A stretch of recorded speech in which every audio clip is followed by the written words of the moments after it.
I think visible हो पा रहा होगा आप सभी लोगों को, ठीक है।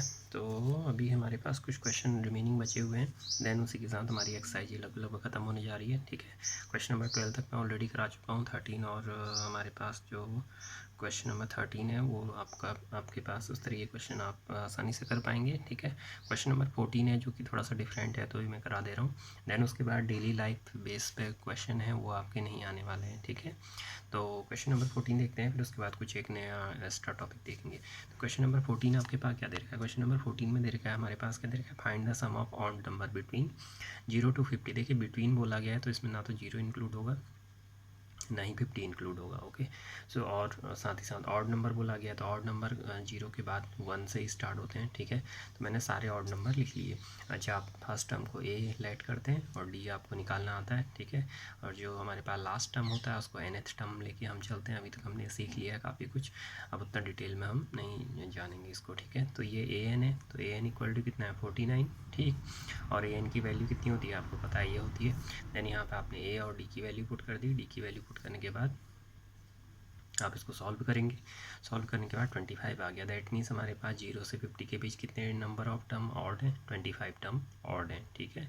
सो हमें पता चल गया 25 टर्म ऑड हैं। देन अब हमने इनका सम निकालना है, तो एस एन इक्वल टू क्या होता है n/2 2a plus n-1 into D. या आपके पास फर्स्ट और लास्ट टर्म गिवन है, सो आप क्या लगाते हैं n/2 first term plus last term, तो वही मैंने यहाँ पे अप्लाई कर रखा है, ठीक है।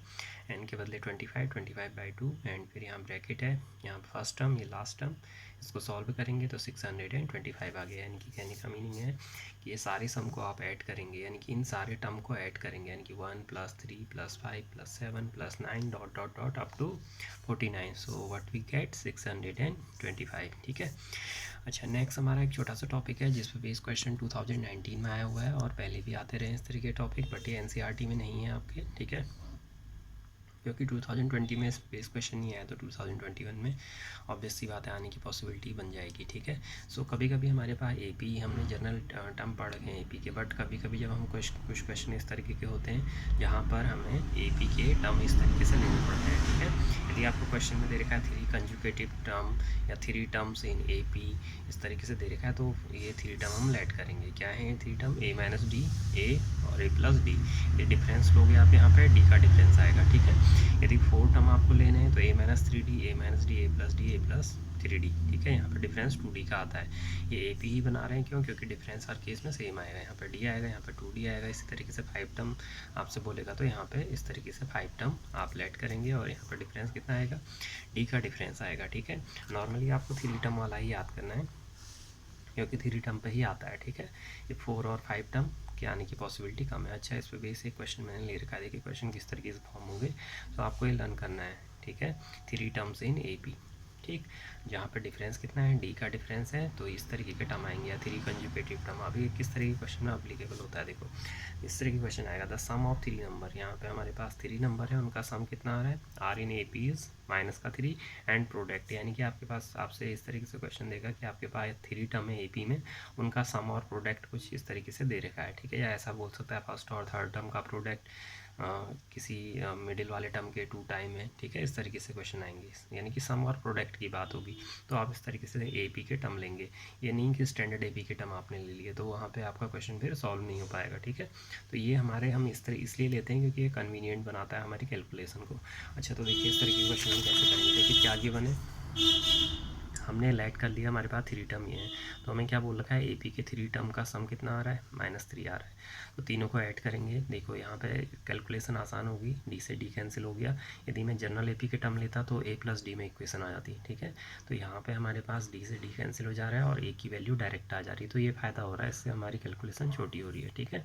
इसी तरीके से प्रोडक्ट दे रखा है, प्रोडक्ट यानी कि 3 का प्रोडक्ट, देखो प्रोडक्ट में भी कैलकुलेशन हमारी कम हो रही है, a + d, a - d हो गया, तो यहाँ पे a² - d² का फॉर्मूला लग जाएगा हमारे पास। तो यहाँ पे भी कैलकुलेशन ईजी बना रहे हैं, ठीक है।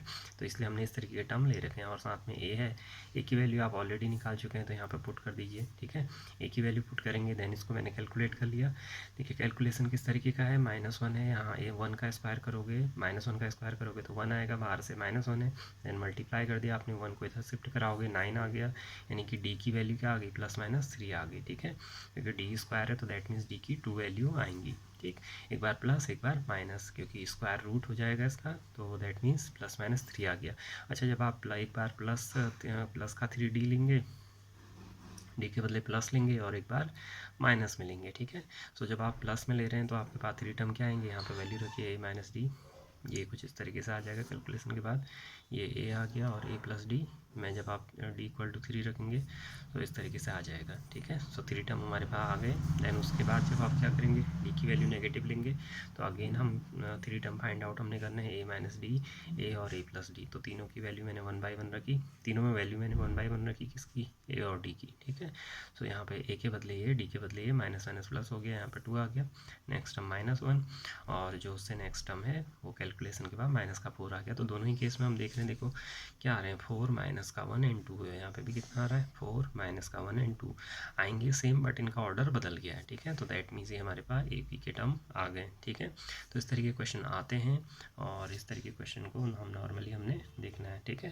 तो इस पर 20 क्वेश्चन मैं आपको एक्सरसाइज के फॉर्म में दूंगा, देन उनको आप सॉल्व करके देखिए। देन मिलते हैं नेक्स्ट वीडियो में। नेक्स्ट वीडियो आप नए चैप्टर के साथ शुरू होगा।